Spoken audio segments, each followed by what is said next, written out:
Welcome to my Senate video for October. And moving on from the safe states, before that, let's go to Missouri, where we actually got a new poll from ActiVote recently that shows the race being below 12%, and Holly, if we go right here, no undecideds, funnily enough, so I don't really trust this poll that much. The only way I see Josh Hawley only winning by less than 12% against Coons is that Trump does terrible in the Rust Belt, and I mean Wisconsin would have to be like 3+ for Harris, and I don't see that happening, but still safe R. And now for the likely states, or I should say the first likely race for Maryland. Most polling has also Brooks winning by around 10% from what I've seen. Not much happened in the debate, not much of a change. Still, Maryland is way too blue, and I think she wins here by like 11% for sure.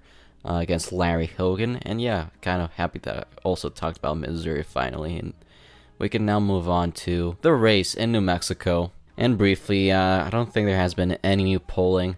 Unfortunately, I still think Martin Heinrich, the incumbent Democrats, will win here by above 10%. It could maybe even be safety. I could also see that, but I think he wins here by a likely margin of 11%, just like Maryland. And now for Virginia, more interestingly, I'm also going to show the insider polling from the Senate GOP, but before that, you got Kane actually improving on from most recent polling, and I also saw that Hong Kao's not really getting as much money as he should be getting in the Senate race. Most of the Virginia GOP money, or the money that's going to the VA GOP, is really going either to Donald Trump or the House, and that money's, it's not a good sign for Hong Kao, so it could even be a safe D margin for Hillary Clinton's 2016 VP candidate, Tim Kaine, but I'm actually going to change the margin to 10 to 12% victory for Democrats in this race. And that's really it for the high likely states that could even go up into the safe margin category.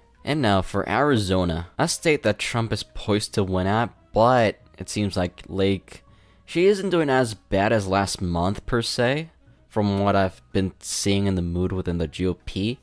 Still not looking good, with Siena having this as an 8% on average win for Gallego. Even Emerson has this as a 7% win for Gallego. It's not looking, I'm not saying she's gonna win, but at least she's not sinking. For the GOP voters, she's not sinking as much. She kind of has stabilized a bit, but still, it's still gonna be a Gallego win by around like 7 to 9% victory for him, if that does happen, that is embarrassing, because, immigration is one of the bigger issues in Arizona, and it seems like Lake is just not getting the votes at the moment. And for Nevada, another southwestern state, you got the incumbent Jackie Rose against the Republican Sam Brown, and if we go to the general election, most of these, major pollsters have this all over the place.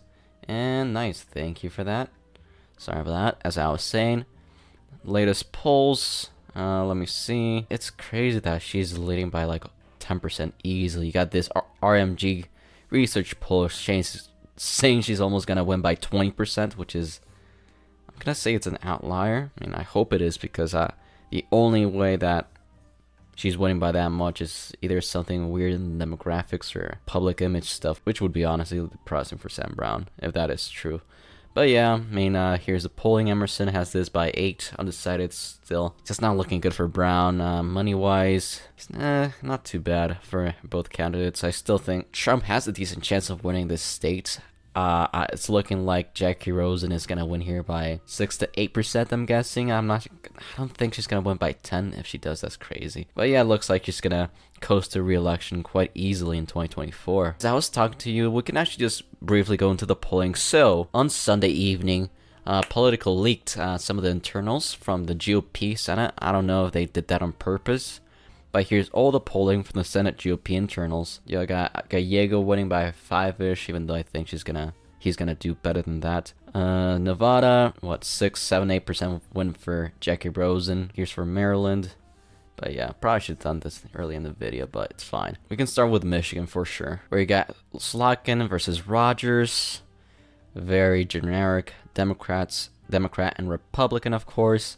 Latest polls, not too bad, to be honest. For either party, you got Emerson by 5, Quinnipiac even, which is extremely cursed to even see though, because Emerson is usually a bit right-wingish bias, while Quinnipiac usually has a left-wing bias, so that just breaks my head. In the leaked political insider poll, she's winning here by 8%. And alongside all the stuff and the issues that the MIGOP has, I think I will change the margin. Weirdly enough, I might change it back for the next video, but you also have these polls. But yeah, I'm gonna actually put this, because of how much of a centrist Slogan is, I will have this as a likely margin victory for her, alongside Mike Rogers being a bit of a weakish generic Republican, and alongside, most importantly, the MIGOP funding problems. That's really one of the main issues why I'm actually going to put this as a Slogan win by 5 to 7%, so an uptick for the Democrats. I think Slogan should do good. She also said that there was I think last week ago, that she was down by 1 in her internal poll. So that's, yeah, I don't know what's going to happen with the polls, but from the momentum and previous election results, I'm going to put this as a likely D victory for Democrats here. And now for Montana, a crucial race for the Democrats. You got incumbent Tester against Tim Sheehy, and it's not looking good for him, as I told you in my last prediction video a few weeks back. Actually, should say a handful of weeks back now.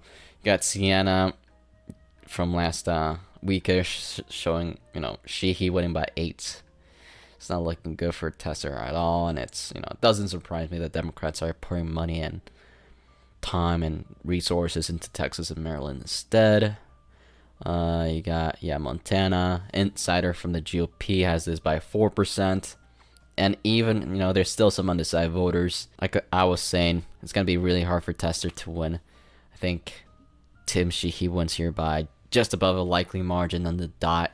It's going to be really hard for Tester. You got Trump, who's probably going to win the state by at least 15%. And a lot of those undecided voters, since that poll showed Sheehy winning by 4%, I wouldn't be surprised at the end if he wins by a bit more than that, with all the votes counted at the end. So yeah, I'm going to have this as a Sheehy win barely here. And now let's go to Nebraska, actually. You got Deb Fischer against Dan Osborne, who is an independent, who is kind of like centrist in some ways. He is very pro-labor, though. You got all these polls. Issue is 538 estimate has this below 2% for Deb Fischer, but yeah, this is why you should use 538, because you got most of these polls are pro Dan Osborne, except for this one from Deb Fischer that shows her down by 6, which let me show this real quick. It is a bit of an yikes moment for Deb Fischer, because the last time this insider poll was made, or was polled people back in July, she was up by 26, and now she's only up in her insider poll by 6. GOP, I don't think they did that, unfortunately. Yeah, sorry about that. I wish they would have done for Nebraska.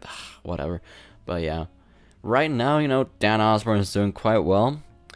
I don't think he's gonna win, though. The only way he wins in Nebraska, if somehow he's able to, not him, but somehow he's able to replicate the luck of a previous Democrat and have a snowstorm right in this area of Nebraska, which is ruby red. And yeah, that's the only way that he has a chance of winning. If somehow on election day there's a huge snowstorm that makes a lot of people not vote, that's the only way I can see him winning. But yeah, as of now, the margin is very much weird, because I think it's gonna be 5 to 7%, kind of like the same margin for Tim Sheehy right now. So there is a possibility that that Nebraska Senate race is to the left of Montana Senate race, if I said that right. Yeah, that is very cursed, but yeah, who knows what's going to happen. And I'm actually want to talk about Pennsylvania. Yeah, so Pennsylvania already a margin drop. Pennsylvania, where the Senate GOP insider poll has Casey only winning here by 2%, even though he's the incumbent. That is interesting. They also have Harris winning, because it does seem like McCormick is doing better for sure, compared to previous GOP Republicans against Casey Jr. I wish it said Jr. though. Latest poll from the Siena New York Times has Casey only winning by around 4 to 5%. TAPP for the 8, Emerson by 2, Quinnipiac by 8. I don't know what's wrong with Quinnipiac now.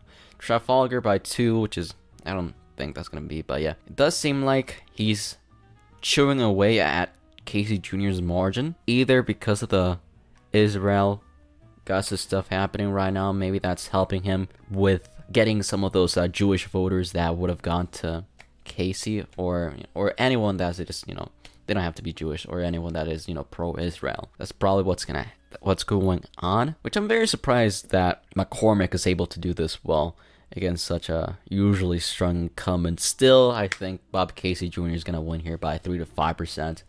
Maybe it's going to be a likely margin, but still, McCormick has done pretty good. This is a race to look out for because, that insider poll from the GOP does show this to be quite a close race alongside other polls. So, yeah, it's going to be a fun race to watch out for election night. And there's a squirrel outside my window. Okay, Florida, you got Rick Scott against Debbie Mucarsel Powell. I think that's how you say it. I'm literally Ecuadorian, so yeah, sorry about that. Rick Scott, incumbent. You got Marist actually showing a narrow victory for him by only 2%, which is interesting. But Marist and New York Times, these two pollsters were one of the best pollsters back in 2022. They have extremely different takes on Florida, which is so interesting, by the way. Marist has this as almost a toss-up with Scott up by 2, but Siena has Scott almost winning by 10. So that is extremely interesting. And let me look at the undecided voters for both. There's a lot of undecided voters for that Siena poll, which is interesting. I just noticed that. Well, Marist doesn't have that many. Florida is one of the states and races where I expect polls to be off to the left because of the Latino vote and the Trump Latino movement. Because, like I've said this a million times, Latinos in Florida are way more anti-socialist, so that's why. And for this prediction, less than 20 days on the dot away from the election, I'm actually going to put this as a Rick Scott win by 5%. I know there's a lot of money going to Florida and into Texas, but yeah, I think Florida's just, you got Florida Democrats, and that's just, they don't have a lot of luck, so I wouldn't even waste a penny on Florida, to be honest, if I was them. And now for Texas, actually, which you're going to have a debate tonight. So in Texas, the insider poll has Cruz only up by 1%. This is the only reason I kind of do believe that this was leaked is because if you heard back in my channel, I think like 6 weeks ago, there was some, some of the Trump campaign managers said that Ted Cruz needed saving and help for Trump in order to win. So I think that's why maybe the Texas poll at least is truthful that it is very close.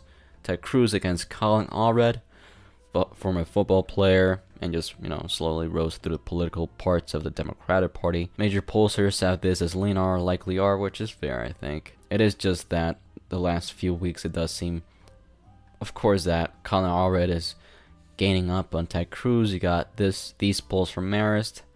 538 has this as a 3.8% win. Marist has this as a win margin by 3 to 5%, even though there's still some undecided voters. And that could very much really chew into the margin. The debate, I don't know how much it's going to affect the race. The only way I can see that happening is, if either Ted Cruz fumbles or Colin Allred fumbles. I still have this by a margin of 2.5% to 4.5%, I think. The money that Democrats are diverging into the Texas Senate race is going to help Allred a bit, but still. I think he still wins here by like 3.5%, which would be kind of embarrassing for him, but shows you how much the GOP doesn't really like Ted Cruz. That's probably why he's underperforming Donald Trump. And now for Wisconsin, since we're almost there. So Wisconsin, as many of you know from the community post, as I've said before, latest news does show that the Baldwin, the campaign, and the Baldwin internals have gaining, and the insider poll from the GOP has Baldwin barely winning by 1, which is a red flag for us. So Eric Hovda does look like he's gaining on Baldwin, as you can see. And White, oh my God, why didn't you? We finally got a picture of Eric Hovda, but he doesn't have his iconic mustache though, or his person, what many people recognize him for. So major pollsters have this as a toss-up, TLDR or Lindy. I think those are quite fair. Latest poll from 538 has this by 4.5 on the estimate, of course. Insider won Emerson by 4, Baldwin. It's just that those insider polls from the Baldwin campaign that is really ringing the alarms for Democrats. Yeah, and I kind of understand. I do think Eric Hovda has gained a bit on Baldwin. He's still got a lot of undecided voters too, so that's a bit of a yikes for her. Still, I don't think I'm gonna move this race to tilt D. I don't think so, but I'm gonna move down the margin from a previous 3 to 5% to 2.5% to 4.5. So I still have Baldwin winning by 3.5%. It only takes a bit of a polling miss, and Eric Hovda, Ron Johnson could be the delegation in Wisconsin. But yeah, that's another race to look out for on election night. And finally, for Ohio. In Ohio, you got Sherrod Brown, Bernie Moreno, the GOP candidate. But I actually saw some of the insider poll from at least one of the notes from August. And yeah, but before that, all the election stuff have this as a toss-up. Washington Post, bit of a left-wing bias, but yeah, 538 has this by 2.3, so it's pretty good actually, especially in mid-October right now. Marist has this by 1.5, Siena has this by 4.5, even though that's a few weeks ago. And the insider poll from the GOP has this, let me go, it was last page, right? Oh, Ohio actually has this as a 6% win for Sherrod Brown in the insider poll. And as I was talking to you about, there was a note that in August, Brown was leading Bernie Moreno by 13% with a lot of undecided voters. I don't know how much undecided voters there was in that August insider poll that they had, because that would really help out. The reason I could move Ohio into the tilt R category or into the lean D margin category. And Bernie Moreno does look like he's going to underperform Trump by quite a bit. I think right now I have Trump winning Ohio by like 8-ish%, but from all these polls and all that news from the insider poll, I mean, it could also be a fake insider poll, but I do think that it is mostly true due to the Trump campaign stuff that I said a few minutes ago. Undecided. It's going to be close, but I'm actually going to move up the margin in this prediction. I have Brown winning by 0.75%, almost a lean margin category. Less than 20 days away the election, but still, yeah, a high tilt victory for Sherrod Brown. And as you can see, the GOP, of course, picks up the Senate, and they won with 51 seats against the Democrats' 49 seats. But yeah, let me know what your Senate map looks like. Feel free to leave a like, join the Discord and the channel membership, and have a good one.